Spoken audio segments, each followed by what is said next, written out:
네, 잠시 후 행복한 아침에서는 국민의 공분을 산 사건을 들여다보는 분노 유발자들 준비되어 있고요. 네, 그리고 똘똘한 자산 관리 방법, 머니 이어집니다. 저희는 잠시 후에 돌아올게요.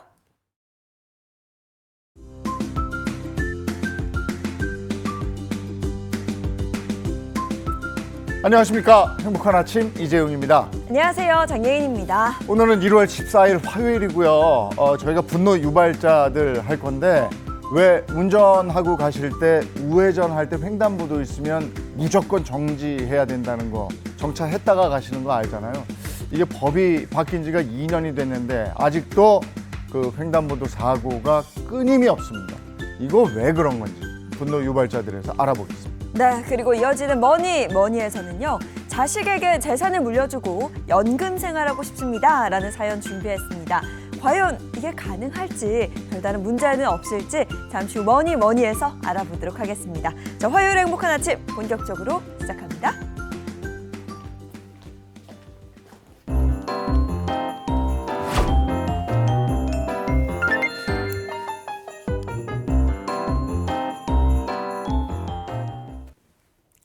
오늘 아침에는 어떤 소식이 들어와 있을까요? 모닝픽부터 시작하겠습니다. 손석구 평론가와 함께합니다. 어서 오세요. 네, 안녕하십니까. 네, 안녕하세요. 네. 오늘 모닝픽 어떤 소식 들어와 있습니까? 네, 첫 번째 모닝픽은 3일장 대신 4일장입니다. 보통 3일장을 치르는데 장례를 하루 더 이렇게 미뤄 치르는 이유가 있을까요? 네, 바로 요즘 대유행 중인 독감 때문입니다. 요즘에 동네 병의원 가보면 감기 환자들로 북새통이잖아요. 이 감기 환자들 상당수가 또 독감에 걸려 있는 것으로 알려져 있죠. 이 독감으로 인해서 폐렴 관련 사망자가 급증하면서 장례식장에서 대기 후에 장례를 치르거나 화장장 예약을 못해서 불가피하게 4일장을 치르는 현상이 현재 많이 벌어지고 있는 겁니다. 야, 요즘 독감 정말 엄청나게 독하고 유행처럼 번지고 있는데 네. 또 이게 폐렴으로 그렇게 간다면서요? 네, 장례업계는 지난해 12월 말부터요, 폐렴이 사인으로 진단된 고인들이 급증을 했는데 그 무렵 유행하기 시작한 독감을 배경으로 지목하고 있습니다. 갑자기 늘어난 장례 수요에 빈소가 뒤늦게 차려지기도 하고요. 화장장 예약 문제로 장례를 하루 더 연장하는 유가족들도 적지 않다고 하는데요. 한 장례식장 관계자에 따르면요, 화장장 예약을 못해 하루에 많게는 3팀이 4일장을 치르기도 하고요. 3일장을 치른 뒤에 시신을 안치해 두었다가 다음 날 화장하는 사례도 발생하고 있다면서 코로나19 사태 때를 제외하곤 4일장을 치르는 사례가 이렇게 많았던 적이 처음이라고 전했습니다. 질병관리청에 따르면요, 2024년 마지막 주에 전국 인플루엔자 표본 감시 의료기관 300곳을 찾은 외래 환자 1000명 가운데 독감 증상을 보인 의심 환자 수를 나타내는 독감 의사 환자 분류를 보니까 73.9명이라고 하는데, 이는 독감 유행이 정점을 찍었던 2016년 당시에 86.2명을 기록한 이후에 최대치라고 이야기를 전했습니다. 네, 다가오는 설 연휴가 독감 유행의 최대 고비가 될 거라고 그러는데 가족 간에 만나도 도리 없습니다. 마스크 쓰는 게 최고인 것 같아요. 잊지 마시기 바랍니다. 자, 다음 픽 뭐가 있습니까? 네, 두 번째 모닝픽은 시간당 6만 원입니다. 오, 1시간에 6만 원. 이게 뭘까요? 자세히 좀 전해주시죠. 네, 바로 연인 대행 서비스의 비용을 말하는 건데요. 아마 많이들 놀라셨을 것 같아요. 2000년대 초에 잠시 성행했던 이 역할 대행 서비스가 최근에 이 청년들 사이에서 다시 좀 인기가 급증하고 있다고 합니다. 경제난과 사회 불안으로 연애를 포기한 청춘 남녀가 외로움을 해소하기 위해서 해당 서비스를 찾고 있다는 분석이 나오고 있습니다. 네, 한때 결혼식장 하객 역할 대행 서비스 이런 게 있었는데 이런 형식의 것인가 보죠? 네, 맞습니다. 이 역할 대행이라는 게 애인을 비롯해서 뭐 하객, 친구 등의 역할을 대신해주는 서비스죠. 2000년대 초에 이 반짝 인기를 끌었지만 당시에도 성상품화 논란이 일면서 점차 사라지는 추세를 보였습니다. 그러다가 이제 코로나19 팬데믹 이후에 남녀 간 만남이 크게 줄어들었고요. 연애에 어려움을 겪는 사례가 이제 급증을 하게 되면서 역할 대행 서비스도 다시 부각되고 있는 거죠. 가격은 시간당 6만 원에서 10만 원까지 형성돼 있습니다. 상당히 비싸죠. 오해하시면 안 되는 게 하루 일당이 아닙니다. 네. 시간당 비용입니다. 시간당 6만 원에서 10만 원이니까 뭐 예를 들어 반나절 데이트하면 정말 수십만 원의 비용을 치러야 된다라는 얘기고요. 그럼에도 불구하고 많이 찾습니다. 주로 연애에 익숙하지 못한 20, 30대 남성이 서비스를 신청한다고 하고요. 이 한 이용자에 따르면 또래 여성과 대화하고 밥 먹는 것만으로도 외로움을 달래는 데 많은 도움이 된다라고 전하기도 했고요. 최근에는 또 이 동성애 절친 대행을 요구하는 여성 고객들도 늘어나는 추세라고 합니다. 근데 이런 시장이 점점 더 커진다는 게 우리 사회 단면을 보여주는 것 같아서 좀 씁쓸하기도 합니다. 네, 맞습니다. 이 코로나19 팬데믹 당시 떠올려 보시면 이동 통제도 있었고 또 사람들과의 접촉도 상당히 꺼렸던 시기였잖아요. 당시에 많이 급증했던 게 또 사회적 문제로 도출됐던 게 은둔형 외톨이가 많이 늘어난다는 거였습니다. 그래서 일각에서는 이런 현상을 외로움을 사고 파는 외로움 경제의 한 단면이다, 이런 분석도 내놓고 있습니다. 이 외로움 경제라는 거는 개인의 외로움을 달래기 위한 다양한 서비스업의 생태계를 이야기를 합니다. 그래서 세계적으로 관련 시장이 형성되고 있는데요. 일각에서는 이 역할 대행을 가장한 사기 행위도 늘고 있어서 소비자들의 각별한 주의가 필요해 보인다, 이렇게 전하고 있습니다. 사실 요즘 보면 디지털 기술로 모든 것들이 다 연결되는 초연결 사회라고 하는데 네. 인간은 더 외로움을 느낀다는 게 한편으로는 또 아이러니하다, 이런 생각도 들게 됩니다. 지금 말씀처럼 외로움을 사고 판다 참 씁쓸하기도 하고, 또 하나가 이런 대행 서비스가 자칫 이상한 범죄로 이어질 수 있지 않을까라는 우려도 있습니다. 조심할 일입니다. 다음 픽은 어떤 게 있습니까? 네, 세 번째 모닝픽은 부부 사기범 얼굴 공개입니다. 네, 부부 사기범 어떤 사건에 연루된 피의자들이죠? 네, 바로 미국으로 도망친 전세 사기범 부부를 말하는 겁니다. 미국 이민세관국은 최근 공식 홈페이지에 지난해 12월 국내로 송환된 40대 남모 씨와 최모 씨 부부의 추방 당시 사진을 올렸는데요. 이들은 2019년부터 2023년까지 대전시 일대에서 총 11채의 다가구 주택을 매수한 후에 이른바 깡통 전세 사기를 설계한 혐의를 받습니다. 이들은 세입자 90명을 속여서 총 62억 원을 가로챈 뒤에 수사를 피해 미국으로 도피를 했는데요. 한미 공조 수사를 거쳐 2개월 만에 검거된 겁니다. 사기를 친 다음에 처벌을 피하기 위해서 미국으로 도망갔었던 거예요. 네. 애틀랜타에 남씨 언니가 거주를 하고 있는데 이 고급 주택가에 살면서 아이들을 펜싱 클럽에 보내는 등 풍족한 생활을 했던 것으로 전해졌습니다. 한국경찰청은 지난해 12월 국제형사경찰기구에 이들에 대한 적색 수배를 요청했고요. 인터폴은 곧바로 수배를 발령했는데요. 수사망이 좁혀오자 이들 부부는 시애틀로 도주해서 도피 생활을 이어갔지만 이 남씨 언니에 대한 신상 정보 등이 온라인을 통해서 알려지면서 꼬리가 밟혔습니다.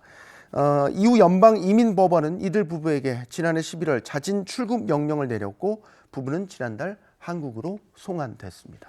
서민들의 눈에 피눈물 나게 했으니까 이 응당 거기에 걸맞는 처벌을 받아야 되는데 이것도 가서 금방 또 나와서 활개하고 다니는 거 아닌가 싶어서 걱정이거든요. 엄벌해 주시기 바랍니다. 다음 모닝픽은요? 네 번째 모닝픽은 김은 고급 반찬입니다.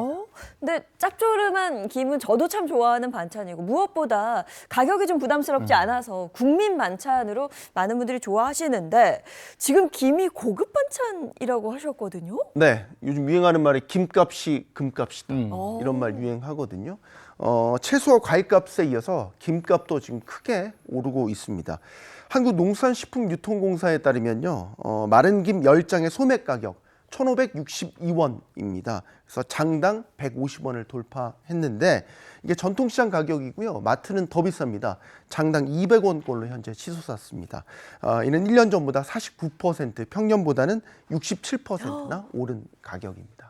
아니 반찬 없으면 김 싸 먹어 뭐 이랬었는데 장당 200원이요? 이야, 이거 많이 먹을 올랐네요. 때마다 손 떨리겠는데요. 그렇죠. 정말 부담되는 가격이고 아무 생각 없이 김 집어 먹었다가는 어휴, 순식간에 수천 원이 예. 나가게 되는 겁니다. 소매뿐만 아니라 지금 도매 가격도 많이 올랐어요. 도매 시장에서 100장 묶음 판매 가격 11,860원으로 1년 전에 이게 7,400원대였는데 57%나 상승한 것으로 나타났습니다.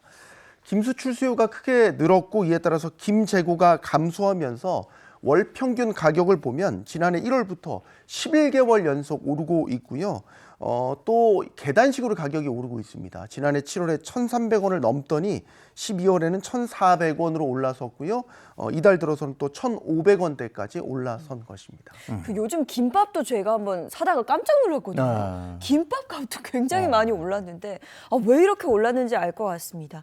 혹시 이 가격이 좀 내려갈 전망은 없을까요? 네, 다행히도 있습니다. 이 마른 김의 원료인 물김 수확이 지난달부터 본격적으로 이루어지고 있습니다. 해수부 관계자는 물김을 생산해서 마른 김을 생산하려면 시간이 걸리기는 하지만 물김 생산량이 많아서 일단 물김의 가격이 하락을 했고요. 이에 따라서 1월 말쯤이면 마른 김 또한 가격이 내려갈 것으로 예상을 하고 있는데 장기적인 대책도 필요해 보입니다. 요즘에 한국산 김 세계적으로 인기 되게 많다고 네, 알고 네. 계시죠? 네. 김 수출이 되게 많이 늘고 있습니다. 지난해만 해도 김 수출이 1조 원을 넘어섰거든요. 그러니까 김 수출이 이렇게 늘어나게 되니까 정작 우리가 먹을 김이 부족해지게 되는 이런 꼴이 됐어요. 그래서 장기적으로 보면 김에 대한 수요가 이렇게 늘어났기 때문에 생산도 그에 걸맞게 늘 수 있는 장기적인 대책도 필요해 보입니다. 아니, 어제 식당에서 눈치 없이 김 더 달라고 막 그랬는데 많이 올랐어요. 미안하네. 네. 예. 자, 오늘 여기까지 하겠습니다. 손석호 평론가와 함께했습니다. 고맙습니다. 감사합니다. 고맙습니다. 네, 앞서 저희가 모닝픽을 통해서도 독감 환자가 급증하고 있다라고 전해드렸는데요. 날씨 정말 중요합니다. 마지연 기상캐스터 나와주세요. 네, 상암동에 나와 있습니다. 최근 추운 날씨가 이어지며 감기 걸리는 분들 많았는데요. 오늘은 기온이 반짝 올라서 추위가 한결 덜합니다. 현재 서울도 1.1도로 영상권으로 올라섰습니다. 어제부터 중부에 내리던 눈은 오전까지 더 이어지겠습니다. 일부 경기와 강원에 5cm가 더 내릴 텐데요. 오늘 안개도 짙어서 출근길 안전운전해야겠습니다.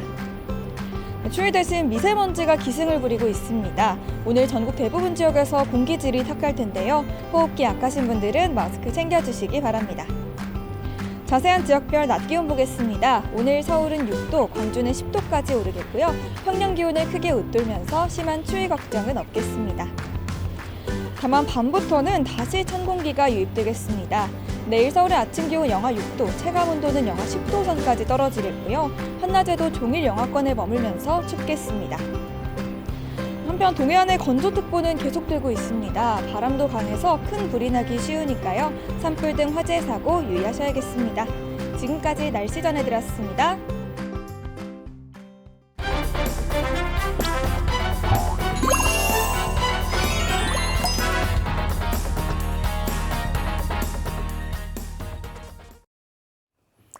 범죄자들이 제대로 된 죄값을 치를 때까지 우리의 정당한 분노를 하나로 모아보겠습니다. 분노 유발자들 서아람 변호사 그리고 신인선 씨 함께합니다. 어서 오세요. 네, 안녕하세요. 지난해 크리스마스 이브였습니다. 등교하던 고등학생이 차에 치여 숨지는 안타까운 사고가 있었습니다. 네, 그 사고 경기 안산에서 벌어진 사고인데요. 우회전하던 SUV 차량이 자전거를 타고 건널목을 지나던 17살 A군을 들이받았습니다. 네, 횡단보도를 건너는 학생을 친 거면 A군이 혹시 뭐 무단횡단을 한 경우인가요? 아닙니다. 당시 보행자 신호가 들어와 있는 상황이었고요. 차량이 신호 위반을 한 거죠. 심지어 가해 차량은 A군을 들이받은 후에도 정지하지 않고 인도로 돌진해서 2차 가해를 했습니다. 등교하던 여학생 2명을 덮친 건데요. 다행히 여학생들은 생명에 지장은 없었지만 정말 안타깝게도 A군은 사망하고 말았습니다. 사거리에서 전방에 주행 신호를 받았을 때 우회전하려면 전방을 주시하면서 천천히 가야죠. 그쵸. 그리고 건널목이 있으면 멈춰 섰다가 사람이 다 지나갔는지 없는지 확인하고 가야 되는데 그렇지 않았습니다. 그리고 2차 사고까지 있었어요. 이거 왜 그런 거예요? 예, 사고를 낸 운전자의 말로는 사고 후 너무 당황해서 브레이크가 아닌 가속 페달을 밟았다는 겁니다. 여성은 우회전 당시에 학생을 보지 못했다고 진술했는데요. 경찰은 교통사고 처리 특례법상 치사 혐의로 운전자를 입건해 현재 조사 중에 있습니다. 횡단보도 초록불에 사망 사고면은 아니 보통 횡단보도 초록불 들어오면은 멈춰야 되는 거 안다는 거는 우리 초등학생들도 다 아는 사실인데 왜 지키지 못했을까요? 그러니까요. 그런데 놀랍게도 이 차량의 우회전 사고 시 보행자가 길을 건너다 사망한 경우가 가장 많았다고 합니다. 우회전 사고 이 전체의 59.4%를 차지한다고 하죠. 우회전할 때 무조건 일시 정지한 후에 서행하라 이런 관련법이 생긴 게 벌써 2년이 됐는데 아직도 이 사고가 비일비재하다고 그럽니다. 이거 왜 그런 걸까? 분노 유발자들 공개해 주시죠. 네, 오늘의 분노 유발자 주제입니다. 여전히 안전 빨간불, 우회전 보행자 교통사고입니다. 이거 거기서 그냥 잠깐 섰다 가면 되는데 여전히 그냥 쌩 하고 가는 운전자들이 많다는 얘기입니다. 네. 이번 안산 사고와 비슷한 사건이 또 있었죠. 또 있었습니다. 지난해 3월이었죠. 자전거를 타고 인도를 달리는 15살 A군 보행자를 피해서 차도로 나섰다고 하는데요. 자, 지금 영상 나오고 있죠. 그때 이제 우회전하던 대형 버스와 부딪히면서 이 A군이 쓰러집니다. A군은 크게 다쳐 병원으로 옮겨졌는데요. 안타깝게도 끝내 숨지고 말았습니다. 아, 너무 안타깝네요. 사람들이 많아서 잠깐 차도에 나선 때 찰나에 우회전 버스에 치이고 말았습니다. 네, 사고 당시 버스를 기준으로 사거리 직진 신호는 빨간불이었습니다. 이런 경우에 버스는 차량 정지선에서 일시 정지한 뒤에 주변을 살피고 우회전을 해야 하는데요. CCTV를 확인한 결과 버스는 그대로 멈추지 않고 바로 우회전을 했습니다. 사고를 낸 60대 버스 운전자는 A군을 보지 못했다고 진술하고 있는 상황입니다. 저 버스의 경우에는 운전석이 높잖아요. 그러니까 당연히 저 자전거를 탄 그 소년이 보이지 않았을 텐데, 야 이거 저기서 잠깐만 좀 멈춰 섰다가 서행했으면 그렇죠. 보였을 수도 있거든요. 네. 너무 안타깝습니다. 네, 물론 운전자하고 보행자 모두 주의를 해야겠지만 버스의 경우에는 신호에도 주의를 하고 또 보행자 보호에도 신경 써야 되는 의무가 두 가지가 다 있습니다. 2년 전 청주시 한 사거리에서 이런 일도 있었는데요. 함께 보실까요? 자, 한 여학생이 횡단보도를 건너고 있는데 버스가 오죠. 근데 다행히 피한 것 같은데. 네, 길을 건너는 여학생 보지 못하고 지나치려 했는데 바로 이 장면입니다. 자칫하면 대형 사고가 날 뻔한 상황에서 정말 구사일생으로 여학생이 버스를 발견하고 황급히 피하면서 사고를 면할 수 있었습니다. 여학생은 보행자 신호에 맞춰서 건너려고 했는데 이렇게 우회전하는 버스가 그냥 그 속도로 오는 거예요. 만약에 발견하고 여학생이 피하지 않았다면 또 큰 사고가 날 뻔한 그런 장면을 우리가 봤습니다. 근데 요즘에 길을 건널 때 그러면 안 되지만 이 폰 보면서 가는 분들 많아요. 네. 근데 저런 경우가 닥쳤다. 이러면 그냥 큰 사고로 이어지는 거 아니겠습니까? 저 여학생이 핸드폰을 보지 않고 있었기 때문에 사고를 면할 수 있었던 거죠. 물론 버스도 네. 너무 잘못했고. 네, 맞습니다. 근데 이건 정말로 버스 기사가 여학생한테 감사해야 될 것 같아요. 이게 피해자가 피해서 사고가 안 난 건데 정말 10년 감수했습니다. 이게 관성으로 우회전하시는 버스 기사님들 좀만 멈춰줬으면 하는 마음이고요. 그런데 변호사님, 방금 전에 사고가 날 뻔한 그런 사건을 보셨는데 이런 사건은 혹시 처벌이 가능한 게 있나요? 네, 형사처벌까지는 아니더라도 신호 위반이나 보행자 횡단 방해만으로도 도로교통법상 범칙금이 부과될 수가 있고요. 이 영상 속에서는 다행히 여학생이 다치지는 않았는데 만약에 교통사고를 피하기 위해서 넘어진다거나 피하려는 과정에서 뒤로 뒷걸음질을 치다가 다친다거나 하는 경우에는 이 또한 교통사고로 분류를 해서 교통사고 처리 특례법 위반으로 처벌이 가능합니다. 네, 보행 신호의 길을 건널 때 물론 보행자도 주변을 살피고 주의를 해야겠지만 사실 앞서 본 영상처럼 이렇게 큰 차가 버스가 이렇게 밀고 들어올 경우에는 이거 정말 위험하거든요. 특히 좀 빠른 대처가 어려운 어린이나 또 노약자들의 경우에는 정말 큰 사고로 이어질 수 있습니다. 이 보행 사고가 번번이 일어나는 지점, 이게 우리가 저 교통섬이라고 얘기하는 데 있잖아요. 네. 이렇게 건널목이 있고 요 중간에 왜 도로 중간에 요만하게 왜 삼각형 모양 주로 많은데 그런 곳이 있단 말이에요. 근데 이와 관련해서 사고도 많이 있습니다. 네, 당시 보도됐던 뉴스 영상을 좀 보시면요. 한번 보시죠. 자, 횡단보도를 건너는 여성이 있는데요. 그런데 아주 빠른 속도로 달리는 차량과 이렇게 부딪히고 맙니다. 여성은 차량에 10m가량 끌려가다 도로에 떨어졌습니다.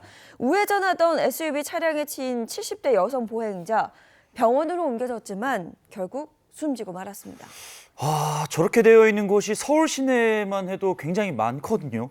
교통섬이라는 게 보통 제가 봤을 땐 삼각형 모양으로 많이 있었고 그 인도 부분을 말하는 거죠. 네, 맞습니다. 교통섬은 교차로에서 우회전하는 차량이 원활하게 빠져나갈 수 있게 설치한 삼각형 모양의 블록입니다. 보행자들은 횡단보도를 건너기 전까지 이곳에 서서 대기를 하게 되는데요. 여기에 가드레일 같은 안전시설이 존재하지 않고 또 운전자 입장에서는 교통섬이 잘 보이지 않기 때문에 사고 위험이 크다는 지적이 그동안 계속되어 왔습니다. 그런데다가 또 운전자들이 주의 의무를 소홀히 하게 될 경우에는 사고 위험이 더 커지는 거죠.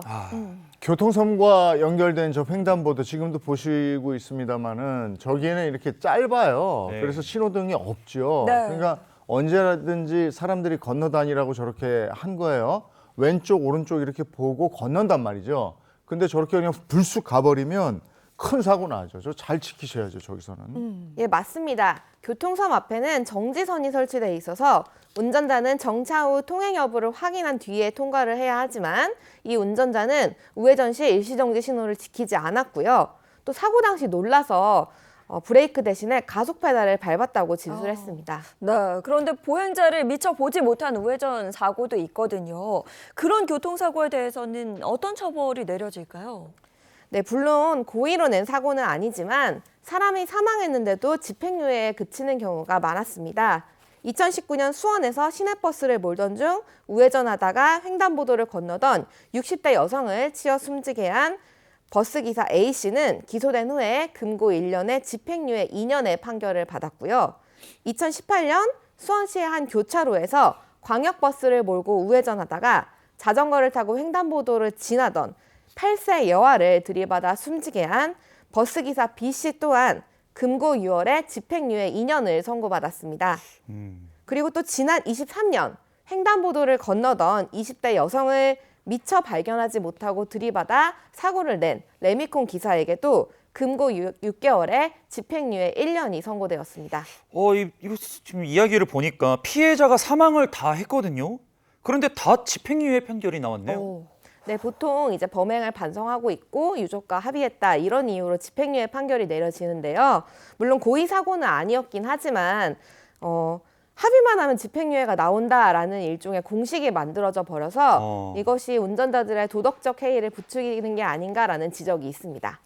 지난 2023년이죠. 대체 불가능 의사로 우리에게 익히 알려지면서 많은 분들의 생명을 살렸던 아산병원 흉부외과 주석준 교수가 교통사고로 안타깝게 세상을 떠났는데 역시 우회전하는 차량에 이렇게 의해서 난 사고였습니다. 네, 지난 2023년 6월이었습니다. 오후 1시 20분경 새벽까지 응급수술을 하고 잠시 집에 들렀다 자전거를 타고 다시 병원으로 돌아가던 주석준 교수.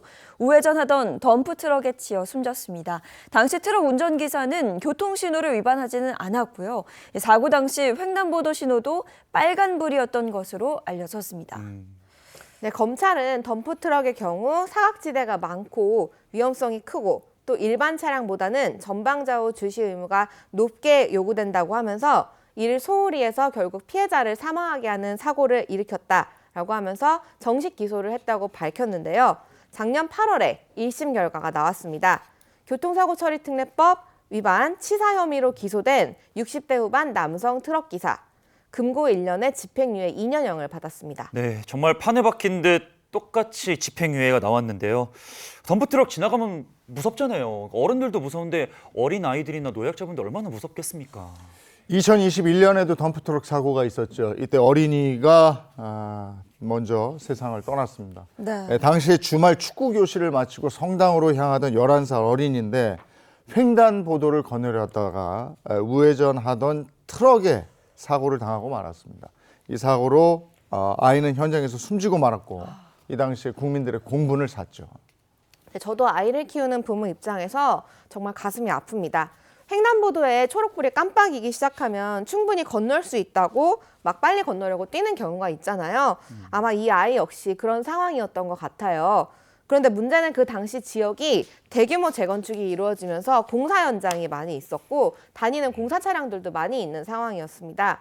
통학로 주변임에도 불구하고 별도의 안전장치가 마련되지 않아서 결국 이런 참사가 일어났던 것입니다. 네, 1차적으로 뭐 차량 운전자가 무조건 잘못을 했지만 아이들이 오가는 길임에도 불구하고 안전장치가 없었다라는 게 좀 안타까운데요. 부모들이 그냥 횡단보도 건널 때 좌우 잘 살피고 건너라라는 말밖에 못 듣는 상황이잖아요. 이렇게 네. 교육해 줄 수밖에 없는 게 안타깝습니다. 하지만 이렇게 조심을 해도 이런 식으로 그 교통법규 안 지키고 달려들면 이게 도리가 없는 거거든요. 네. 이건 뭐 달리는 시한폭탄인 거잖아요. 네, 맞습니다. 그런데 이 사고의 충격이 채 가시기도 전에 며칠 뒤 인천에서 또 비슷한 사고가 발생했습니다. 등교 시간이었고요. 학교에 가던 9살이 초등학생이 교차로에서 우회전하던 25톤 트럭에 치였습니다. 어린이는 심정지 상태로 병원에 옮겨졌지만 끝내 숨지고 말았습니다. 네, 이 사고 역시 평소 통행량이 많고 화물차가 지나다니는 그런 길에서 일어났는데요. 교차로 근처에 학교만 두 곳이 있었지만 사고 지점만 어린이 보호구역에서 제외되어 있었습니다. 아니 주변에 학교가 두 곳이나 있었는데 사고 지점이 어떻게 어린이 보호구역에서 제외돼 있었다는 거예요? 그러니까요. 네. 네, 그러게 말입니다. 한 매체의 보도에 따르면 평소에 이 길이 너무 위험해 보여서 학부모들이 민원을 계속 넣었는데 이곳이 터널에서 나오는 지점이고 또 교차로기 때문에 뭐 과속 방지턱도 안 된다. 어린이들을 위한 안전장치도 해줄 수 없다. 그런 반응만 돌아왔다고 합니다. 네, 우리 아이들이 다니는 이 통학로에서 벌어진 보행자 사고입니다. 이 사건 같은 경우에 형량은 어떻게 될까요? 네, 현행 도로교통법상 교차로에서 우회전 시 보행자가 없다면 파란불 보행신호에서도 차량 통행은 단속 대상은 아니지만 사고가 날 경우에는 보행자 보호 의무 위반에 포함이 되는데요. 이에 따라 검찰은 징역 10년을 구형했습니다. 과연 몇 년이 나왔을까요? 보면은 늘 구형보다 낮게 나오더라고요. 맞아요. 10년이니까 5년에서 4년 정도 되지 않을까요?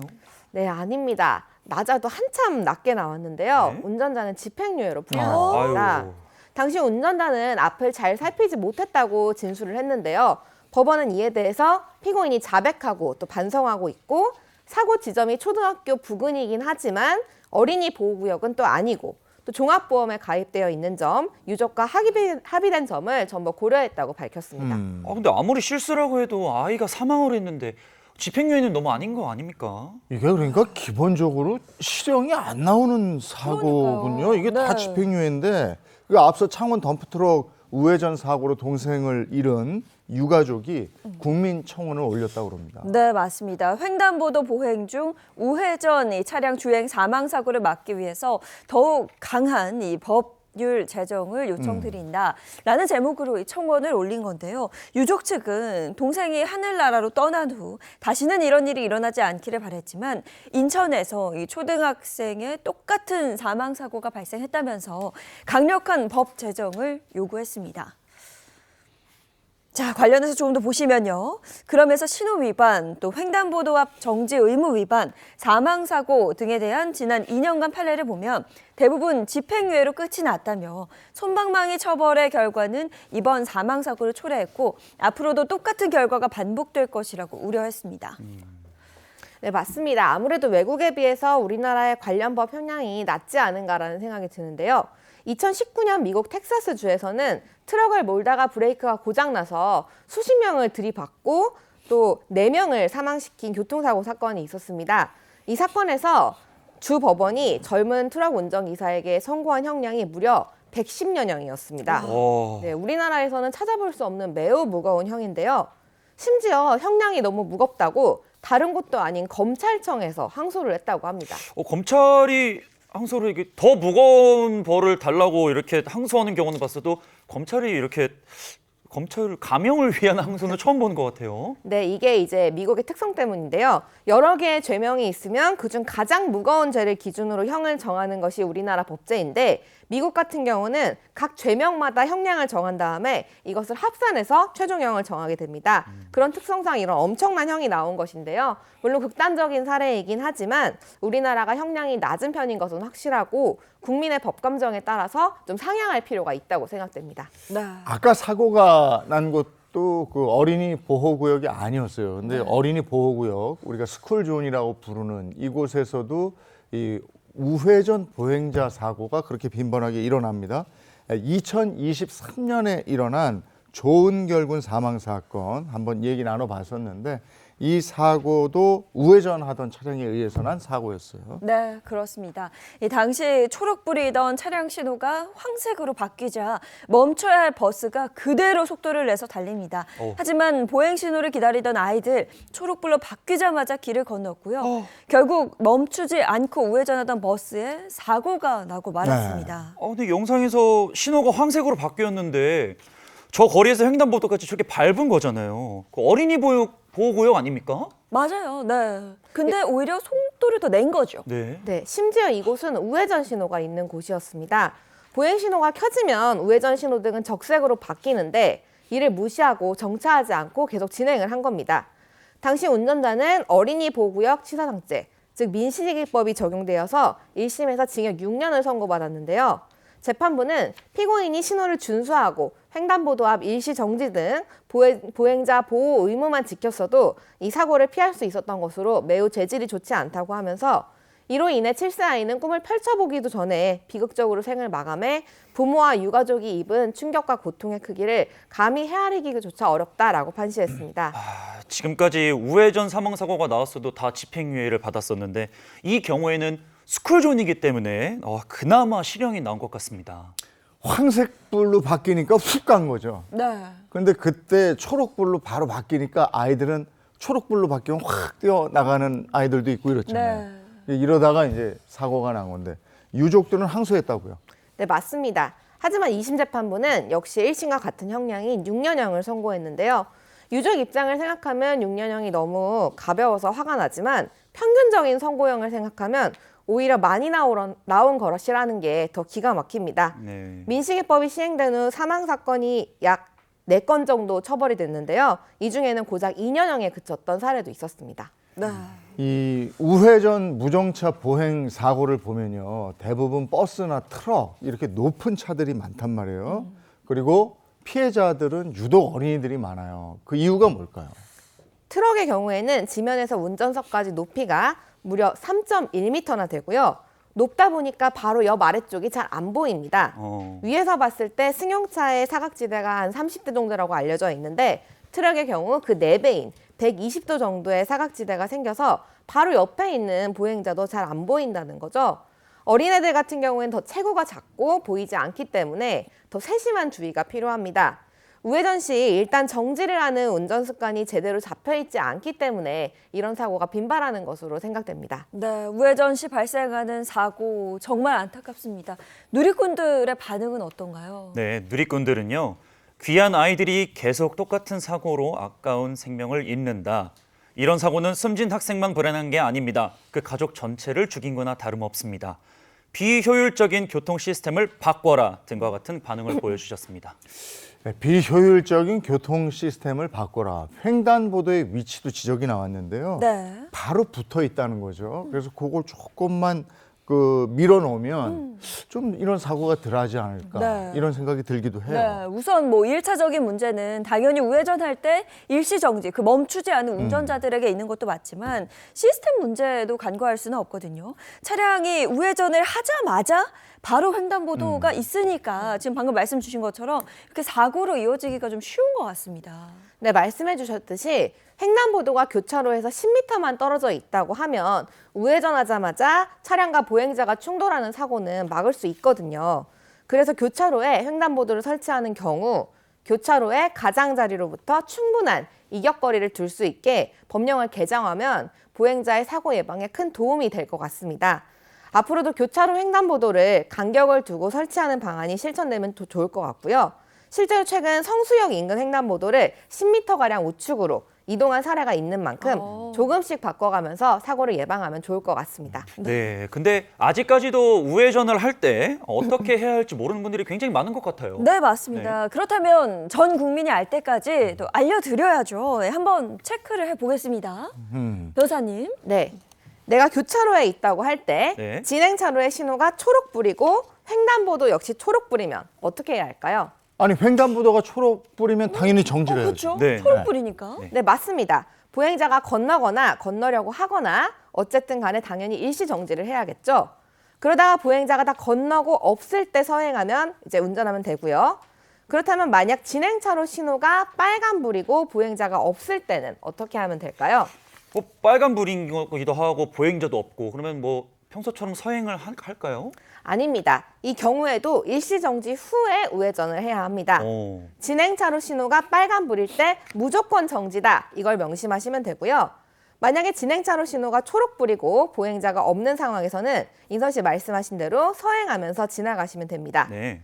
특히 스쿨존에서는 횡단보도가 있고 신호가 없더라도 무조건 일시 정지해야 하고요. 우회전 신호등이 있는 곳에선 좌회전과 마찬가지로 녹색 신호를 받아야만 우회전을 할 수가 있습니다. 이를 위반할 경우 도로교통법에 따라서 벌점 15점, 그리고 승합차는 7만 원, 승용차 6만 원, 이륜차 4만 원의 범칙금이 부과됩니다.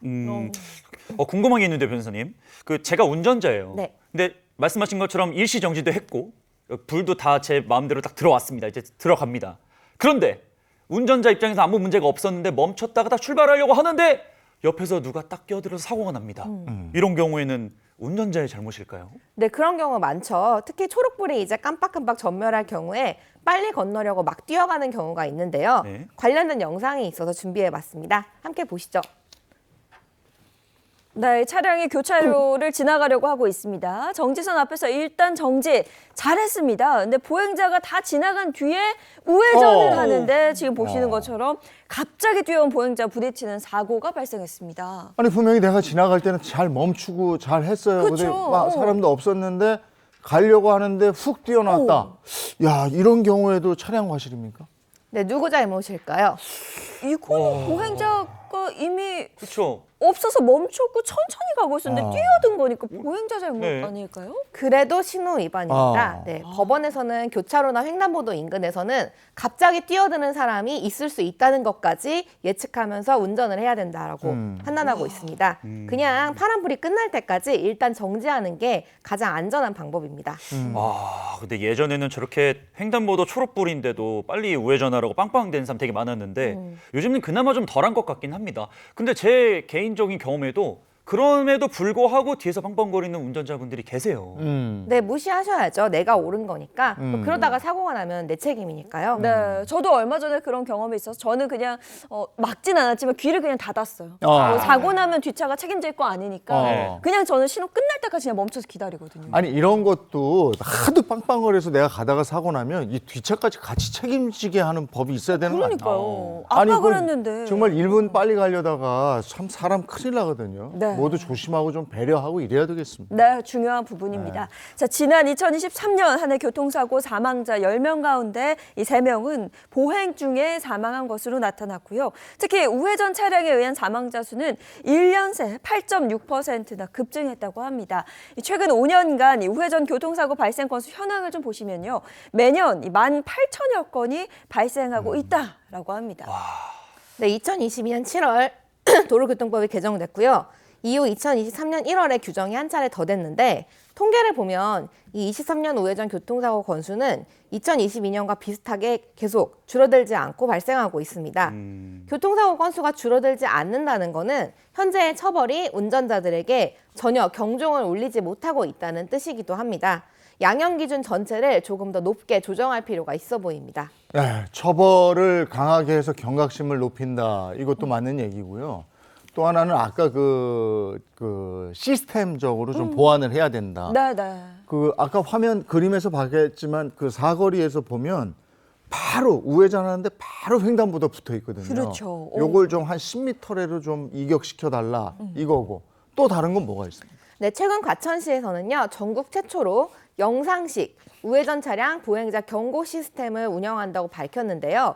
이게 뭐냐면 이제 기존의 문자형 전광판을 보완해서 보행자나 자전거가 횡단하는 상황을 운전자에게 직관적으로 보여주는 겁니다. 오. 또 정부는 올해 우회전 신호등을 전국에 확대 설치하는 등 보행자 안전을 대폭 강화한다는 방침을 세웠습니다. 아, 정말 운전자, 보행자 그리고 나라에서 모든 방법을 다 동원해서 같은 사고가 또 일어나면 안 된다라는 거를 하고 싶습니다. 저도 잘 해야 되고요. 네, 저도 잘 마찬가지입니다. 부탁드리겠습니다. 네. 네. 또 그런 시스템이 생긴다고 해도 사실 조심하지 않으면 사고는 또 발생하기 마련이거든요. 운전자와 보행자 모두 경각심을 갖도록 뭐 교육도 좀 필요하지 않을까 이런 생각도 듭니다.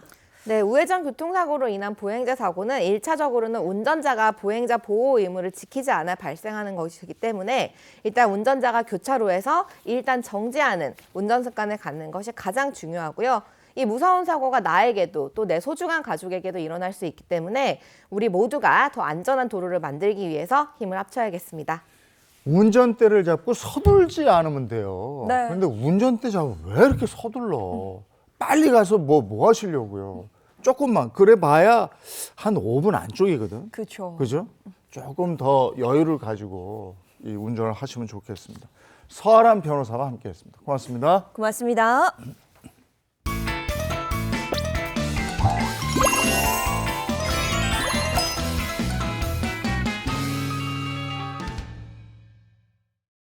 행복한 아침 함께하고 계신 지금 시각이 8시 11분을 향해 가고 있습니다. 이번엔 돈 얘기하죠. 머니 시간입니다. 네, 또 오늘은 어떤 사연이 기다리고 있을지 궁금해지는데요. 오늘의 고민은요. 재산을 물려주고 연금으로 생활하고 싶습니다. 라는 사연 준비했습니다. 그래도 연금으로 생활하시겠다 그러면서 물려줄 재산이 있다 그러는 거 보니까 조금 여유 있는 집이 아닌가 싶은데 알아보죠. 김현우 소장님과 함께합니다. 어서 오세요. 네, 안녕하세요. 네, 어서 반갑습니다, 소장님. 교수님. 소장님, 김현우 소장님. 소장님 만약에 결혼을 해서 아이를 낳으시잖아요. 제가요. 예, 재산을 다 물려주실 겁니까? 이 공술의 공수거라고 하잖아요. 아이도 빈손으로 갔고 네. 저도 빈손으로 가야 되니까 다 쓰고 가겠습니다. 아, 뭐야? 근데 저기 아직 아이 없으시잖아요. 네. 아, 이게 맥락이 없어서 다르. 이런 말씀하시는 거죠? 네. 아, 재산 다 주신다고 하는 줄 알고. 아, 소장님은 저 호적 다 바꾸려고 그랬잖아요. 열심히 쓰고. 근데 이게 오늘 사연을 보니까 아까 네. 우리 이재용 아나운서님께서 말씀하셨듯이 되게 여유가 있는 분들. 아. 네, 물려줄 게 많은 분 같은데. 근데 이렇게 자식에게 재산을 다 물려준다고 해서 네. 연금을 받을 수가 있을까요? 글쎄요. 이제 연금이라고 하면 일단 우리가 개인적으로 가입한 뭐 개인연금 이런 게 있을 수 있고 뭐 회사 다니시는 분들은 퇴직연금이 있을 거고요. 또 그렇지 않다고 하더라도 나라에서 주는 연금들이 있습니다. 뭐 네. 국민연금, 또 기초연금 이런 게 대표적인데요. 국민연금 같은 경우에는 소득이 뭐 상실되거나 중단된 경우를 대비한 이 장기 노후 보장책이라서 재산이 많은 분들도 국민연금 보험료를 냈다라고 한다면은 뭐 받을 수가 있습니다. 하지만 기초연금 같은 경우에는 우리가 근로소득이나 연금소득 이런 각종 소득과 또 일반 재산, 금융재산 이런 재산들을 합쳐가지고 일정 금액 이상 되면 못 받거든요. 이게 소득 하위 이 70%에 해당하는 65세 이상 어르신들에게 지급하는 연금이다 보니까 전 국민 대상으로 받을 수는 없는 연금입니다. 네, 그리고 그 기준도 계속 바뀌잖아요. 그 올해 기초연금 기준이요. 노인 1인 가구 기준 월 소득 228만 원, 부부 가구 기준으로 364만 8천 원으로 설정이 됐는데요. 지난해보다 각각 7% 상승해서 총 736만 명이 받게 될 예정이라고 합니다. 기초연금을 받을 수 있는 선정 기준 금액이 올라가면서 네. 이제 조금 있나 보다 하는 분들도 기초연금을 받을 수 있다 이거예요. 아까 이제 말씀하시는 거 보니까 228만 8만 원, 원. 또 부부 기준은 364만 8천 원보다 월소득이 높으면 그거는 여전히 기초연금을 받을 수 없는 거군요. 네, 그렇습니다. 근데 그렇다고 해서 말씀해주신 그런 소득 이하로 나는 뭐 월급을 받는다라고 한다면 무조건 받을 수 있냐? 사실 그건 또 아니에요. 이 소득 하위 70% 이거를 정확하게 특정하기가 사실은 어렵거든요. 그리고 소득이 있다라고 했을 때 이 소득의 종류에 따라서 그 소득을 평가하는 방식도 다 다릅니다. 그래서 똑같은 돈을 벌고 있다고 하더라도 어떤 소득은 또 되고 어떤 소득은 안 되고 뭐 이런 경우들이 있어요. 그리고 이 상위 30%를 걸러내는 기준도 약간 모호한 면이 없지 않아 있습니다. 예를 들어서 이 회원권을 갖고 있거나 아니면 고가의 차량을 갖고 있다. 그러면 아 이분은 부자구나, 좀 아. 살만하시구나 해가지고 안 주기도 하거든요. 네. 뭐 골프 회원권이나 콘도, 종합체육시설 이런 거 이용권, 회원권을 갖고 있다라고 한다면 대상에서 제외가 되고요. 그 다음에 또 주의를 하셔야 될 게 이 자동차도 4천만 원 이상 되는 자동차라고 한다면 고가의 자동차라고 보고 이거 기초연금 대상이 아니에요. 그런데 문제는 그 지분을 단 1%라도 소유하고 있으면 안 됩니다. 근데 예를 들어 그 부모님이 좀 운전 경력이 오래되고 자녀들이 운전 경력이 짧은 경우에는 보험료 아끼려고 부모님의 지분을 한 1% 넣고 부모님 이름으로 보험 가입하는 경우 있거든요. 근데 이렇게 해서 부모님이 자녀들의 차량의 지분을 한 1% 갖고 있는데 그 차가 뭐 고가차다. 요즘에는 이제 전기차도 가격 비싸니까요. 이런 경우에는 아예 기초연금을 부모님이 받으실 수가 없게 됩니다. 아, 그러면 원래 부모님께서 기초연금의 대상이 아니셨어요? 네. 기준이 아니신데 이 자녀에게 재산을 다 주고 어허. 그 기준이 만약에 충족이 됐습니다. 네. 그러면 받을 수 있을까요? 재산이 많으면 기초연금을 못 받으니까 그 재산을 자녀에게 주자. 그렇죠. 아주 좋은 아이디어이긴 한데 안 됩니다. 왜 다 줬는데? 재산 살이고 뼈고 피까지 다 줬는데 그거라도 줘야죠. 왜 그래요? 그래도 안 됩니다. 이게 2011년 7월 1일 이후에 자녀에게 재산을 증여했다라고 한다면 그 증여한 재산 혹은 뭐 양도했다라고 했을 때 다른 재산이 늘어났거나 아니면 다른 곳에 썼습니다. 이걸 증빙하지 못하면 그 재산을 실제로 보유하고 있는 것과 마찬가지로 보거든요.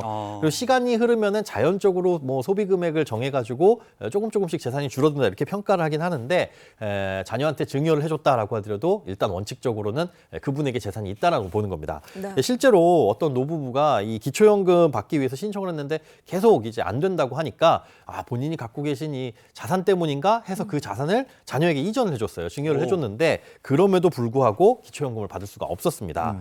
이게 기초연금에서 보는 증여 같은 경우에는 우리 국세청에 증여세 다 납부하고 저 증여했습니다. 이제 저의 재산이 아니에요. 라고 하더라도 인정하지 않는다는 건데요. 이 재산이 많은 부모가 고의적으로 이 부정적으로 수급하기 위해서 재산을 이전하는 거 이런 것들을 막기 위한 조치라고 보시면 됩니다. 네. 아니 소장님, 예. 우리가 조금 더 맑은 눈으로 아름답게 세상을 좀 보자고요. 그럼요. 이게 부정수급이 아니라 정말로 내 사랑하는 눈에 넣어도 안 아플 우리 자녀들에게 그렇죠. 정말 선의로 증여를 했어요. 맞아요. 근데 기초연금 대상자가 안 된다. 이거 조금 억울할 수 있는 거 아니에요? 맞습니다. 저도 솔직히 그렇게 생각을 해요. 이 자녀한테 전부 다 증여를 했으면 사실상 법적으로도 내가 소유한 재산은 없는 건데 기초연금을 산정을 할 때는 이게 재산으로 봅니다. 그런데 그렇다고 해서 그럼 그 재산을 뭐 5억 원이 있었는데 5억을 자녀한테 줬다고 해서 내 5억을 그대로 재산으로 인정을 하냐? 그건 아닙니다. 기초연금 증여재산의 재산 소진 기간이라는 게 있거든요. 부모님이 이제 자녀에게 재산을 증여한 경우에 일정 기간 지나게 되면 매년 얼마씩 이제 줄어든다. 요걸 이제 평가하는 금액인데요. 표를 보시면요. 1억 원이란 재산을 증여한다면 최소한 4년 정도 전에는 넘겨줘야 이 재산이 자연적으로 감소한다. 그래서 당신 재산이 아닙니다. 이렇게 평가를 한다는 거고요. 그래서 어제 증여하고 오늘부터 기초연금 대상된다. 이런 생각은 버리시는 게 좋습니다. 이 기초연금 받기 위해서는 재산을 자식에게 이전하거나 아니면 뭐 예금을 통해서 계좌를 이체하는 거 이런 등의 평법은 전혀 도움이 안 된다는 점을 알고 계셔야 될 것 같습니다. 그러니까 증여 후에 일정 기간이 지난 다음에는 기초연금 대상자가 될 수 있다는 건데 네. 과연 오늘 사연을 주신 가족은 어떤 일이 있는 건지 한번 자세히 들여다보죠. 네, 이 사연 꽁트로 준비했습니다. 함께 보시죠. 안녕하세요. 저에게는 자식이 셋이 있는데요. 그중에 아직까지 앞가림 못하고 있는 막내 아들놈에게 제 집을 물려주고 저는 그냥 작은 전셋집이나 얻어서 연금을 받으면서 살고 싶은 마음도 있습니다. 아버지, 나 바리스타 자격증 한번 따볼까? 바리스타? 아니 너 공무원 시험 준비하던 놈이 갑자기 무슨 바리스타야 또. 내가 공부를 하다 보니까 아버지 한 잔의 커피, 그 한 잔의 커피가 주는 행복이 너무 좋은 것 같아요. 저는 사람들에게 행복을 나눠드리고 싶어요. 그러니까 다른 사람한테 말고 나한테 행복을 좀 전해줘라 제발. 하는 공부는 안 하고 뭐 이렇게 자꾸 딴 길로 빠지려고 그래. 에헤, 아버지 또 뒷목 잡지 말고 제 말 좀 잠깐 들어보세요. 내가 바리스타 자격증을 따고 목 좋은 곳에다 카페 하나만 딱 내면은 단골 입주 딱 하고 게임 끝, 브레인 끝, 행복 시작입니다. 제가 돈 벌게 해드릴게요, 아버지. 야 이놈아 카페 딱 차리면 게임 끝 너랑 끝. 나이 30 다 돼서 이게 철딱서니가 없어 어떡해. 아니 그러지 말고 나 한 번만 믿어주세요. 진짜 자신 있다고요.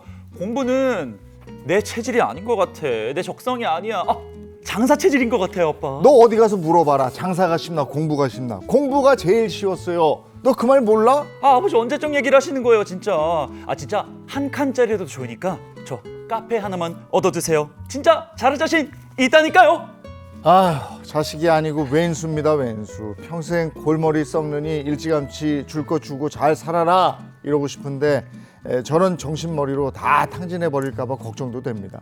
차라리 다달이 얼마씩 나눠주는 게 나을까 싶기도 한데 방법이 있을까요? 그러고 나면은 우리 부부 사는 데는 또 별 문제가 없을지 그것도 궁금합니다. 아, 정말 인선 씨 연기 왜 이렇게 잘하는 거예요? 아, 뭐 실제로 얄미워. 이런 거 아니죠? 실제는 근데 막내 아들이라 그래가지고 이 마음을 알 것 같습니다. 야, 근데 아버지가 진짜 뒷목 잡으실만 해요. 뭐 말하면 갑자기 카페가 탁 하고 생기는 거예요? 그거 아니잖아요. 야, 이게 불행이 끝날지 아니면 불행이 시작될지 그건 잘 모르겠지만 같은 막내 아들이지만 우리 막내 아들 정신 좀 차리셔야 될 것 같습니다.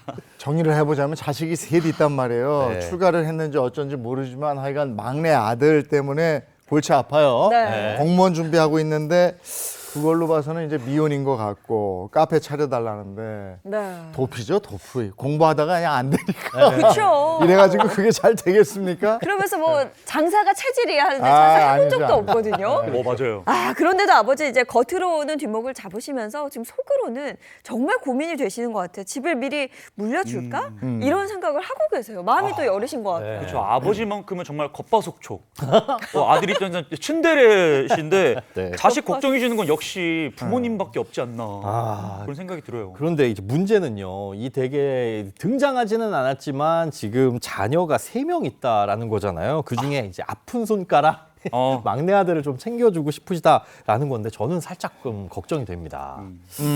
이게 아무래도 다른 자식들이 있기 때문에 이게 그쵸. 합의가 원만하게 이루어지면 괜찮은데 네. 막내만 주면 또 분란이 일까봐 걱정이죠. 네, 맞습니다. 이제 상속이 아닌 증여라고 한다면 이 증여를 해줄 당시에는 뭐 아버님이나 어머님한테 불만은 있을지언정 뭐라고 어떻게 할 수는 없거든요. 그런데 나중에 혹시나 돌아가시고 나서 상속이 개시되면 이 다른 형제들이 유류분 반환 청구 소송을 할 수도 있습니다. 이거는 또 제가 알죠. 유류분 반환 청구 소송. 이게 내 몫을 달라라고 네. 법적으로 주장하는 거잖아요. 맞습니다. 이 유류분이라는 게 상속재산 가운데 상속을 받은 사람이 마음대로 처리하지 못하고 일정한 상속인을 위해서 반드시 남겨줘야 될 지분이라고 보시면 되는데요. 그러니까 다른 자녀들과 합의가 안 됐다고 한다면 나중에 문제가 될 수도 있는 거고 합의가 됐다. 첫째하고 둘째 아들한테 아버지가 이렇게 할 테니까 너희들 그런 줄 알아? 라고 해서 그때는 예, 알겠습니다. 라고 해서 합의가 됐다라고 생각하더라도 나중에 가서 다른 자녀들이 문제를 삼을 수도 있다는 거죠. 사전에 누군가 이렇게 한 명한테 몰아서 증여하는 것 자체가 아주 큰 리스크다. 이렇게 보시면 될 것 같습니다. 만약에 아버지께서 한 자식에게 이렇게 콕 집어가지고 너가 가져 이렇게 하시지 않고 네. 돌아가셨어요. 네네. 그럼 이제 자녀들이 상속을 받게 될 경우에는 똑같이 배분이 되는 건가요? 일단 기본적으로 가족끼리 비율을 정한다라고 한다면 그게 우선이에요. 그런데 그런 것들을 미리 정해주지 않는 경우들이 대부분 많이 있으시죠. 그럴 경우에는 정해진 비율대로 동일하게 상속이 됩니다. 예를 들어서 뭐 배우자가 없고 자녀들만 있다면 성별이나 나이에 상관없이 똑같이 배분이 돼야 되거든요. 그런데 누군가 한 명한테 몰아서 지목을 해가지고 몰아줬다면 다른 형제들은 본인들이 받아야 될 금액의 50%는 최소한 주장을 할 수가 있어요. 예를 들어서 30억을 물려주고 돌아가셨는데 자녀가 3명 있다. 그러면 똑같이 10억, 10억, 10억 이렇게 나눠 받아야 되잖아요. 네. 근데 한 명에게 30억을 몰아줬다. 이런 경우에는 나 원래 10억 받아야 되는데 그중에 절반인 5억은 5억까지. 나한테 돌려달라라고 소송을 제기할 수가 있다는 거죠. 네. 이게 아이가 셋인데 막내한테만 주겠다 이것도 조금 그래 맞아요. 보이고 예. 또 하나는 공무원 시험 합격한 다음에 증여를 해주면 좋을 것 같은데 이게 도피성 그래서 지금 주면 안 될 것 같다는 생각이 네. 어쨌든 한 사람한테 주면 나중에 분란의 소지가 있으니까 자 그렇습니다. 그러면 지금 현재 상황이 어떤지 한번 자세히 들여다보죠. 네, 현재 상황 한번 보겠습니다. 자, 현재 아버지는 60세이시고요. 장남과 둘째 딸은 결혼을 해서 분가한 상태입니다. 지금 이제 카페를 차려달라라고 떼쓰는 막내 아들과 함께 살고 계신데요. 자산으로는 7억 원 상당의 아파트 그리고 아직 퇴직 전이라 월 500만 원의 수입이 있는 상황입니다.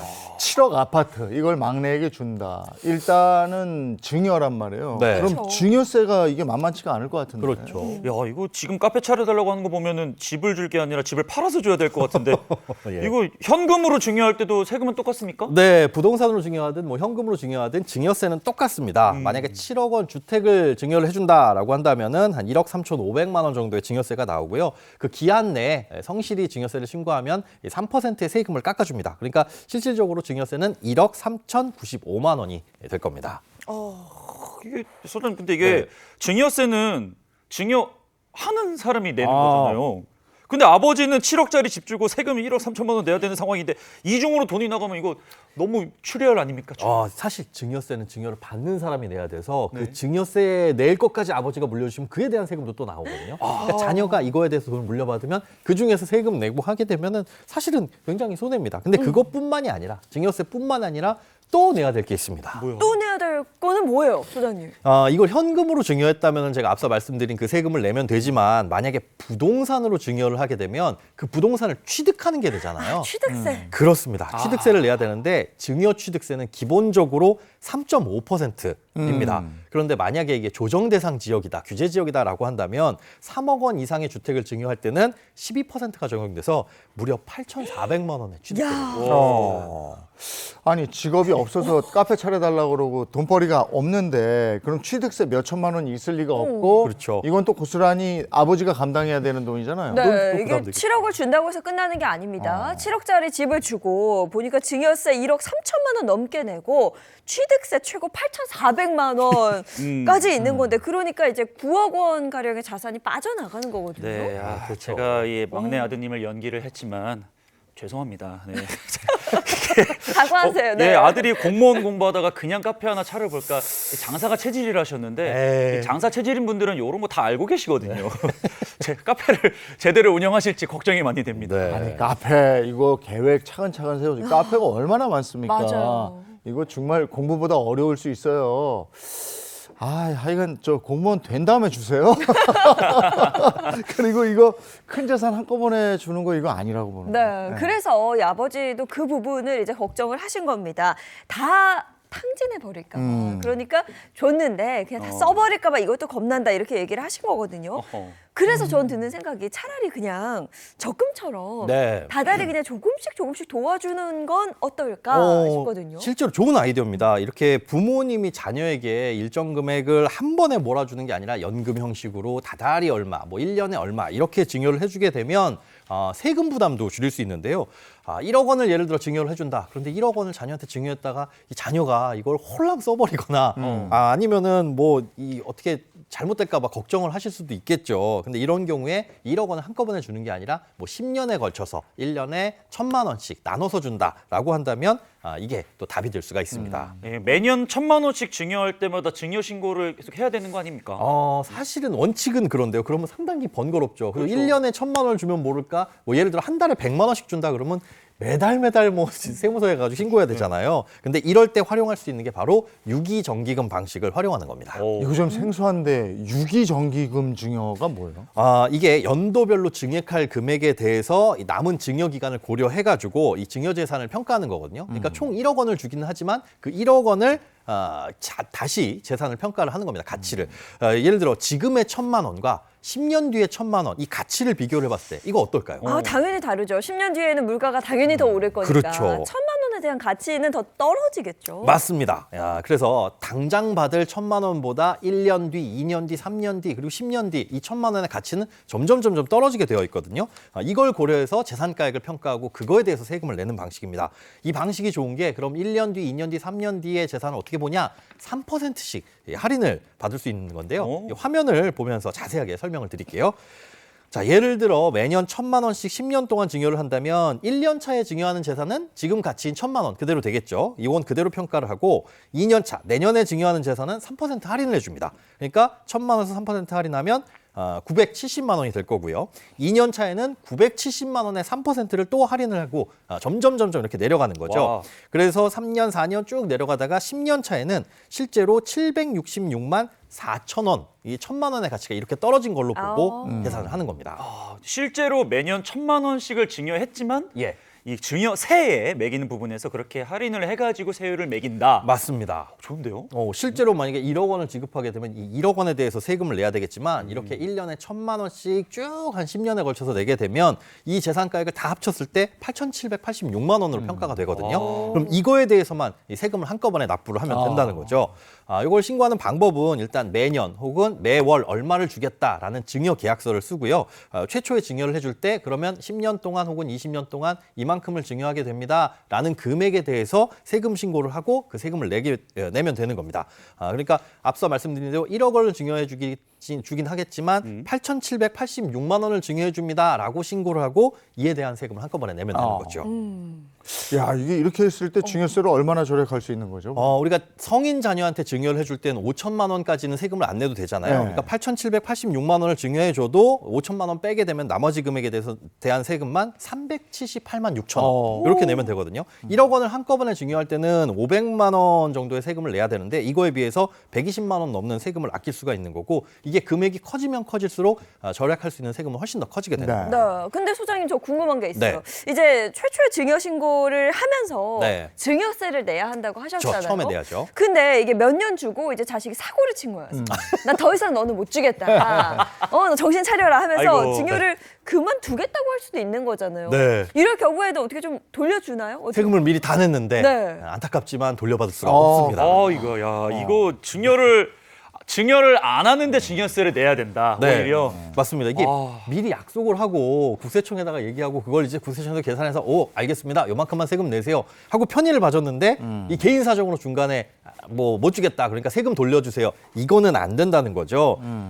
사실 뭐 10년에 걸쳐서 아까 증여를 한다는 걸 예를 들어 드렸는데 1억 원을 이렇게 증여를 했을 때 8,786만 원에 대한 세금을 일시금으로 납부를 하셔야 된다고 말씀을 드렸어요. 그런데 이렇게 했을 때 세금을 돌려주세요라고 하는 거는 성립이 될 수가 없으니까 이렇게 유기정기금 평가 방식을 해서 잘라가지고 증여를 해줄 경우에는 사전에 반드시 10년 동안 혹은 20년 동안 이 계획은 틀어질 가능성이 전혀 없는 확실한 증여에 대해서만 결정을 하셔야 됩니다. 할인해 주는 데는 이유가 있고 일단 한번 했으면 안 된다. 낙장불입이다 이렇게 되는 거고. 예, 이 방법을 쓸 때 주의할 점은요. 네, 적용 한도도 있어요. 그러니까 1년분 정기 금액의 20배를 초과할 수 없다라고 되어 있는데요. 이게 무슨 말이냐면 예를 들어 30년 동안 매년 1,000만 원을 증여를 한다. 그러면 1년에 증여해 주는 금액은 1,000만 원. 이거의 20배는 2억 원이잖아요. 네. 이렇게 유기정기금 방식으로 평가를 할 수 있는 최대 금액은 2억 원이 최대 금액이라는 거죠. 그러니까 3억 원 중에 2억 원까지만 할인을 해주고 나머지 1억 원에 대해서는 그대로 평가를 하는 그런 방식입니다. 너무 많은 돈을 이런 식으로 하면은 좀 할인율이 너무 크니까 그런 거죠. 감이 좋습니다. 네. 맞습니다. 매년 3%씩 복리의 방식으로 할인이 되거든요.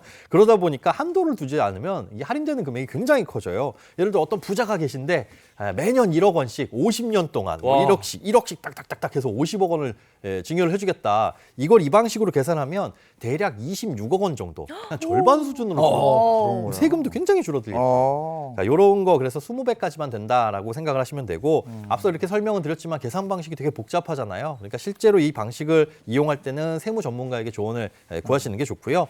또 이렇게 장기적인 증여 계획을 통해 가지고 증여를 하게 되면 뭐 10년 단위로 증여 공제를 받을 수 있으니까 절세에는 상당히 도움이 됩니다. 그리고 그렇게 증여해 준 돈은 자녀 명의의 뭐 연금저축 계좌라든가 이런 계좌를 이용하시게 되면 과세 이연의 장점도 있으니까 뭐 소득세를 절감할 수 있다. 이런 절세 방법도 있을 것 같네요. 증여세를 줄일 수 있는 방법은 이렇게 나눠서 준다. 근데 요거 2억까지 이렇게 된다. 요거 알고 있으면 좋을 것 같고. 근데 아까도 증여를 했다고 해서 바로 기초연금을 받을 수 없다 이러셨는데 네. 나눠서 줄 때는 어때요?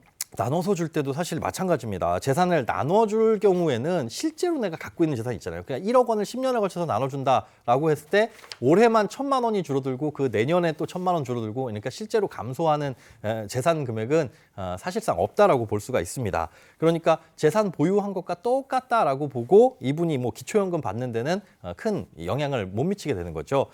그렇지만 재산을 보유하고 있어도 그 재산을 소득으로 평가했을 때 그 소득 금액이 그렇게 높지는 않으니까 이 재산 1억 원, 2억 원 때문에 혹은 내가 갖고 있는 이 주택 때문에 기초연금을 못 받지 않을까라는 걱정은 안 하셔도 됩니다. 다만 이분이 직장에 근무하면서 국민연금을 가입을 하셨을 테니까 이 국민연금 수령액 때문에 기초연금을 못 받거나 아니면 적게 받으실 수가 있습니다. 국민연금을 얼마 이상 받게 되면 기초연금을 받을 수 없을까요? 네, 이 소득합이 70%에게 지급되는 게 기초연금이라고 말씀을 드렸잖아요. 2024년 기준으로는 국민연금으로 83만 7천 원 정도 이상을 수령하게 되면 기초연금을 받을 수가 없게 되는데요. 현재 이분 60세라고 하셨는데 아마 직장 생활 오래 하셨으면 한 달에 받는 국민연금이 이 정도 금액은 훌쩍 넘을 테니까 주택을 증여해 주든 안 주든 이거와 상관없이 국민연금 때문에 기초연금을 받을 수 없을 것으로 보입니다. 그러면 이제 방금 말씀 주신 것처럼 집을 증여를 해도 혹은 증여를 안 해도 상관없이 기초연금은 못 받는 거네요. 그렇습니다. 이 국민연금 제외하고 7억짜리 주택만 놓고 본다면 이 7억 원짜리 주택을 뭐 공시가 4억 5천이라고 가정을 했을 때 이걸 소득으로 환산하면 한 달 소득은 105만 원입니다. 그러니까 7억짜리 주택을 보유하고 있으면 한 달에 105만 원 버는 분과 마찬가지다 이렇게 볼 수 있는데요. 다른 소득이나 재산이 없다고 하더라도 기초연금을 받기에는 전혀 지장이 없는 소득 기준이거든요. 그런데 국민연금 때문에 어차피 기초연금 대상이 안 된다라는 겁니다. 기초연금 안 되고 그러면 이분 같은 경우에는 퇴직한 다음에 국민연금하고 개인연금이 있으면 그거 그다음에 퇴직금을 가지고 어떻게 운영해서 사셔야 되는 건데 네네. 이 상황에서 한꺼번에 주는 건 아닌 것 같고 나눠서 준다? 이 좀 유일한 집을 준다? 아닌 것 같은데. 진짜 유일한 집인데. 예. 그리고 또 이게 꽁트에서 봤지만 좀 못 믿어오는 자녀잖아요. 저도 이게 사실 미리 증여를 해주시는 것 자체가 개인적으로 좀 말리고 싶습니다. 이 사전 증여의 가장 큰 문제점이 이 자녀가 이 돈을 받고 난 뒤, 재산을 증여받고 난 뒤에 부모한테 등을 돌리는 그런 케이스거든요. 이 소위 팽 당한다고 하잖아요. 가슴 아파. 부동산 같은 걸 증여를 해줬는데 아이고 이놈의 자식이 이거를 그냥 이게 나중에 재산 가치가 상승할 부동산을 미리 줘놨더니 그냥 홀랑 팔아가지고 자기가 쓰고 싶은데 써버리고 뭐 사업하고 이런 경우들이 있습니다. 그러니까 임의대로 이렇게 재산을 증여해줬는데 그렇게 되면 이제 자녀의 재산이니까 나중에 어떻게 될지 모른다 이런 것 때문에 사전에 좀 증여를 하시는 건 저는 개인적으로 좀 말리고 싶습니다. 네. 자, 그러면 오늘 이런 내용을 토대로 솔루션 결과를 한번 보죠. 자, 맞춤 솔루션 결과입니다. 오늘은 간단합니다. 사전 증여 추천하지 않는다. 왜냐하면 지금 아들이 하나만 있는 게 아니고요. 위로 형과 누나가 있기 때문에 분쟁이 생길 여지도 있고요. 또 한 번에 큰 돈을 받았다가 또 한 번에 날리는 사고도 걱정이 되시는 거죠. 만약 영이 아들이 못 믿어서 사전 증여를 꼭 하고 싶다라고 한다면 유기정기금 증여 방식 이용하시고요. 이럴 경우에는 매년 3%씩 세금을 아끼실 수 있습니다. 이게 집을 증여하더라도 어차피 기초연금 대상이 안 되시기 때문에 네. 연금만으로는 노후를 꾸리기가 좀 힘드시다. 그렇습니다. 그죠? 네. 그러니까 이거 지금 갖고 계신 재산 자녀한테 줬다가는 노후가 흔들릴 수 있는 거잖아요. 맞아요. 그러니까 이 자녀에게 증여해 주시는 것보다는 살아생전의 노후를 위해 가지고 직접 쓰시는 게 저는 가장 현명한 그런 바람직한 방식이라고 생각합니다. 그리고 사전에 증여를 해주는 것, 특히나 자녀가 여러 명 있는데 한 명에게만 몰아주는 것, 이건 나중에 굉장히 문제가 될 가능성이 높아가지고 아주 말려드리고 싶은 방식이고요. 세금이 만약에 걱정되신다라고 한다면 어차피 상속하게 될 때는 5억 원까지는 세금이 면제되니까 그걸 제외한 나머지 금액은 노후를 위해서 잘 쓰시고 그 외에 5억 원 정도만 자녀들한테 물려준다라는 계획으로 미래를 노후를 좀 준비를 하시면 좋을 것 같습니다. 그렇죠. 세금 아끼는 게 최고네요. 네. 한 푼도 안 내도 된다는 거. 2억 원을 살아생전 펑펑 쓰셔라. 그렇습니다. 네. 막내 아들 죄송합니다. 있는 돈을 쓰고 가셔야죠. 그걸 맞아요. 쥐고 있다가 아이한테 주려고 생각하면 재산 많은 분들은 상속세로 그거 다 나가야 되는 거고 그러니까 좀 쓰시고 아니면 저를 만나서 저한테 밥을 사주시든지. 저도요. 오늘 김현수 소장님 고맙습니다. 네, 고맙습니다. 감사합니다. 네, 날이 많이 춥습니다. 오늘 날씨는 어떨까요? 마지원 기상캐스터 나와주세요. 네, 사암동입니다. 최근에 날이 추워서 대기하는 동안 손이 시렸는데요. 그래도 오늘은 추위가 주춤해서 이렇게 장갑이 없이도 견딜만 합니다. 현재 서울은 0.8도로 반짝 영상권을 회복했습니다. 중부에 내리던 눈은 오전까지 조금 더 이어집니다. 일부 경기와 강원에 최대 5cm가 더 내릴 텐데요. 오늘은 안개도 짙어서 출근길 조심히 이동해야겠습니다. 추위가 쉬어가는 사이 미세먼지가 고개를 들었습니다. 오늘 대부분 지역에서 먼지 농도 나쁨 단계에 보이니까요. 특히 감기나 독감 환자분들은 마스크 꼭 써주시기 바랍니다. 자세한 지역별 낮 기온 살펴보겠습니다. 오늘 서울은 한낮에 6도, 광주는 10도가 예상되고요.